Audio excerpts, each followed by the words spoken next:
자, 수분 부분 함께 보겠습니다. 네, 이 수분은 우리 작물 생육에 절대적으로 필요한 요소 중에 하나죠. 예. 그래서 이 수분이 어떤 기능들을 하는지 좀 정리를 된 거를 좀 볼게요. 원형질 상태를 유지하고요. 식물체의 구성 물질의 성분이 되고 식물체의 필요 물질 흡수와 이동의 용매가 됩니다. 필요 물질의 합성과 분해 과정 매개를 하고 세포의 팽합 형성 및 유지, 그리고 각종 효소 활성의 촉매, 괄, 그리고 식물체의 항상성을 이렇게 유지를 해요. 예. 그냥 물 없으면 죽어요. 쉽게 얘기해서. 예. 근데 실제로 전문 농업을 이렇게 하시는 분들 말고 집에서 이렇게 식물들을 키우시는 분들은 대부분 수분을 물을 너무 많이 줘가지고 죽이는 경우가 사실은 더 많아요. 예. 이 아마추어들은. 예. 자, 수분의 흡수, 예, 삼투압. 농도 차이에 의하여 삼투를 일으키는 압력으로 농도가 낮은 쪽에서 높은 곳으로 수분이 이렇게 흡수가 되는 것을 말합니다. 이 삼투압 차이를 좀 설명하기가 참 좋은 게 이 내용 하나 있는데 봐보세요. 이 토양이 이렇게 있어요. 예. 그러면 이게 작물이 이렇게 있으면은 예? 이 토양에 있는 수분을 이 작물이 이렇게 흡수를 해가지고 얘가 생육을 해야 되잖아요. 작물이요. 그런데 이 토양의 뭐 염분이라든지 이런 것들이 농도가 더 높아버리면은 이 작물보다요. 그 토양에 있는 수분이 작물로 가는 게 아니라 오히려 역으로 삼투압 차에 의해서 작물에 있는 그 수분이 토양으로 빨려 나와요. 예, 삼투압차 때문에. 그래서 이 작물은 말라 죽어 버리거든요. 예. 그래서 이러한 내용들이 이렇게 있어요. 그리고 팽압, 삼투 현상으로 세포 내의 수분이 늘어나면 세포의 크기를 키우려는 압력. 네.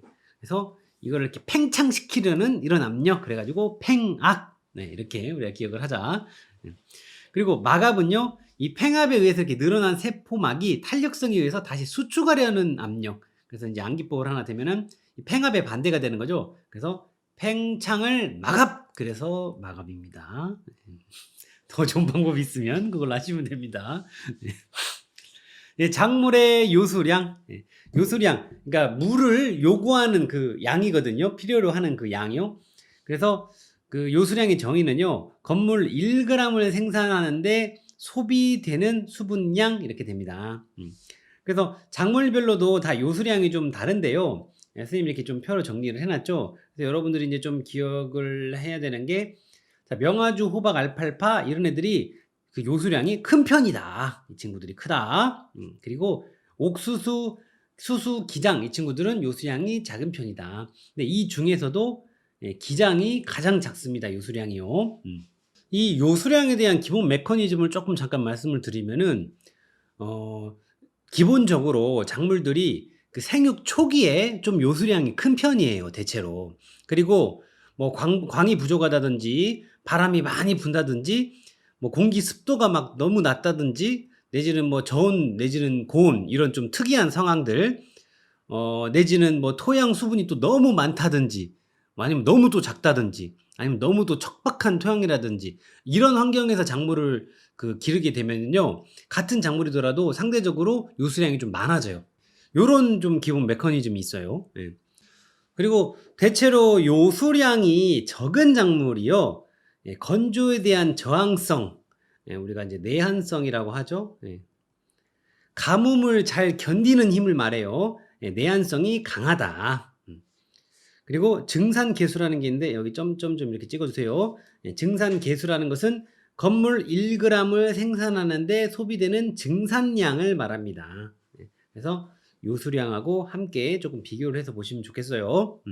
수분 과잉 장애. 네, 수분이 우리 작물 그 생육에 꼭 필요한 요소이긴 한데 그것도 과잉하게 되면은 좋지 않아요. 예, 항상 과유불급이라고 그랬죠. 토양 산소가 부족하게 돼요. 왜냐면 수분이 많게 되면은 그 산소가 있을 자리가 수분이 차지를 해버리기 때문에 토양 산소가 부족하게 되죠. 수분이 과잉하게 되면요. 그렇게 되면은 생장이 불량해지고요. 이로 인해서 증산 또한 잘 되지 않게 됩니다. 그리고 쉽게 병해충에 취약한 상태가 되고요. 수분 과잉의 정도가 또 심하면은 뿌리가 썩어요. 과실이 수분을 배출하면서 갈라지는 열과 현상이 이렇게 나타날 수도 있고요. 우리가 소위 터진다라고 그러죠, 과일이. 그리고 식물의 줄기나 잎이 쓸데없이 길고 연약하게 자라는 웃자람 현상이 나타날 수 있어요. 이게 이 전문 농업인들 말고 이 아마추어들이 이 실내에서 집에서 이렇게 키우는 식물들 보면은 예를 들어 집 안에서 이렇게 상추를 키우게 되면은 첫째 햇빛이 일조량이 좀 부족한 게 일단 있고요. 둘째 통기가 조금 부족한 것도 있어요. 근데 셋째 또 여기 얹어서 수분을 또 많이 줘요. 예, 물을 많이 주면 잘 자랄 줄 알고. 그리고 분명히 오늘 줬는데 또 깜빡하고 내일 또 줘요. 안 준 줄 알고. 그런 식으로 해가지고 물을 좀 많이 이렇게 주게 되면은 이 상추가 이렇게 좀 튼튼하게 잎도 넓어지면서 고기 같은 거 싸 먹을 수 있게 이렇게 좀 자라야 되는데 그냥 새싹 비빔밥이나 해 먹을 수 있을 정도로 얇게 이렇게 웃자라 버려요, 그냥. 네. 그래서 요런 내용들이 있습니다. 자, PF, 예, Potential Force라고 하죠. 예, 그래서 토양 수분 장력을 표시하는 단위를 말합니다. 예, PF라고 표시를 해요. 토양 입자가 수분을 흡착 유지하려는 힘을 나타내는 단위입니다. 기본 메커니즘은요, 토양 수분이 감소할수록 수분 장력은 커집니다. 토양 수분 장력이 지나치게 크면 작물은 토양 수분을 쉽게 흡수할 수 없게 되고요. 수분이 많으면 수분 장력은 작아지고 수분이 적으면 수분 장력은 커집니다. 수분 함량이 같다고 하더라도 토성이 다른 경우 수분 장력은 달라집니다. 네. 그래서 이제 우리가 이 포텐셜 포스를 그 값을 정리해 놓은 게 뭐냐면 이 밑에 이 내용들이 나와서요. 토양 수분 분류에요. 결합수, 흡습수, 모관수, 중력수 이렇게 지금 구분해 놨죠. 그래서 결합수는요. PF가 7 이상, 7.0 이상인 경우 이 결합수는요. 작물이 흡수 또는 이용할 수가 없어요. 화합수 또는 결정수라고 부릅니다. 이 토양의 고체 분자를 구성하는 이 수분이에요. 이 결합수는요. 그래서 식물이 이용이 불가하다. 그게 특징입니다. 그리고 흡수수, PF 값으로는 4.5에서 7 사이에 해당하고요. 역시 작물이 흡수 또는 이용할 수 없습니다. 흡착수라고도 이렇게 불러요.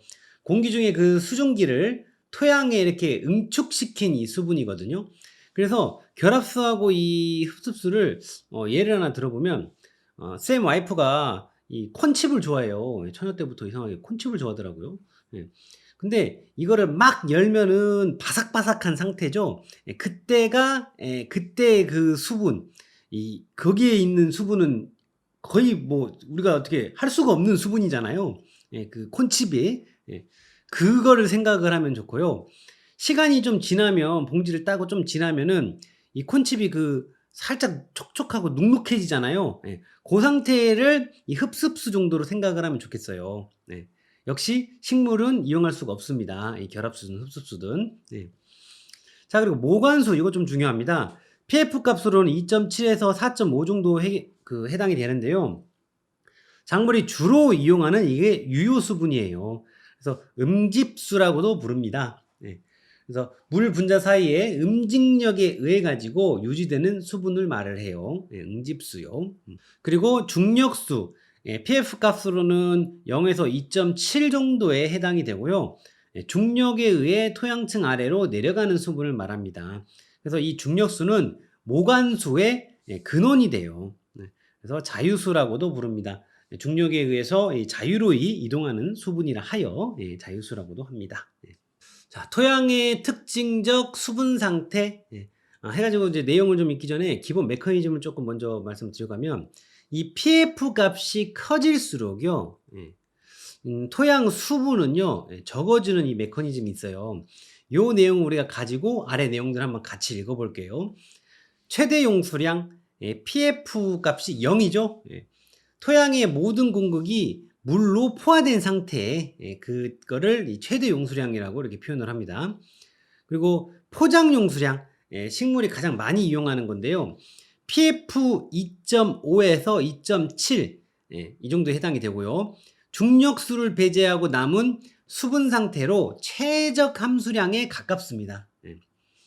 지하 수위가 낮고 투수성이 보통인 포장에서 강우 또는 관계 후에 이제 물을 준다라는 거죠. 그 후에 2일에서 3일 정도 뒤에 수분 상태 이 정도를 말을 하는 거예요. 최소 용수량이라고도 부릅니다. 그래서 우리가 지금 앞에 그 토양 수분 분류도 이렇게 공부를 하고 지금 여기도 보고 있는데 그 작물이 잘 이용하는 수분들을 뭐 죄다 한번 골라봐라 써라 이렇게 하면은 이 모관수, 모관수 들어가고요. 예, 그 포장 용수량, 그러니까 용어를 이렇게 고르는 거예요. 그리고 최소 용수량 이렇게 골라요. 그리고 이 외에도 요즘에는 이게 잘 쓰는 용어는 아닌데 수분 당량이라고, 이게 거의 포장 용수량에 가까운 그 수치거든요, 이게. 그래서 요 값도 이런 것도 있다. 이게 좀 생각을 할게요. 좀 올드한 표현이긴 해요, 조금. 자, 초기 위조점이라는 게 있어요. PF 3.9 정도에 해당이 되는데 수분 부족으로 식물 생육이 정지하고 그 위조가 시작되는 토양의 수분 상태를 말합니다. 시들시들한 거죠. 시들시들. 근데 얘는 아직 회복은 가능한 상태예요. 회복은 가능한 상태. 그리고 영구 위조점이라고 있어요. 좀 더 나아가 가지고 PF 값으로 4.2 정도가 되는데요. 시든 식물을 포화 습도의 공기 중에 24시간 방치하여도 회복이 불가능한 상태의 수분 상태래요. 얘는 숨이 꼴딱꼴딱 죽기 직전이에요. 죽기 직전. 회복이 얘는 불능합니다. 불가능. 회복 불가능. 이 외에도 뭐 풍건 상태라고 해가지고 얘는 PF 값이 6이고 그리고 건토 상태 해가지고 PF 값으로는 이게 7 이렇게 이런 친구들도 있는데 주요하게는 요 내용들을 우리가 확인을 해주시면 되겠습니다. 도시호수 피해 대책입니다. 질소질 비료를 줄이고요. 석회 규산질 비료를 시용합니다. 오염되지 않은 물과 충분히 혼합 피석해서 이용하고요. 해당 피해에 대한 저항성 작물 및 품종을 선택해서 재배합니다. 이 정도는 뭐 읽었을 때 이해가 되는 수준이죠.